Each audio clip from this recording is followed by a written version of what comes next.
দেখো বন্ধুরা, নতুন একটি ভিডিও নিয়ে চলে আসলাম।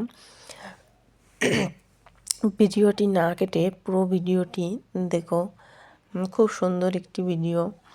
পাটের সুতো দিয়ে হাতের কাজ।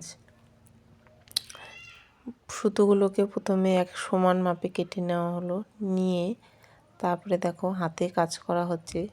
ধীরে ধীরে এরকম করে নেওয়া হলো, করে অনেকগুলো হয়ে যাওয়ার পরে সেলাই করে সুই সুতো দিয়ে সেলাই করে দেখো একটা খুব সুন্দর একটা জিনিস হবে। এটা তোমরা পাপোশ হিসেবেও ব্যবহার করতে পারো, আবার ডাইনিং টেবিলে ফলের ঝুড়ি রাখার জন্যও ব্যবহার করতে পারো, যাতে টেবিলে দাগ না হয়ে যায়।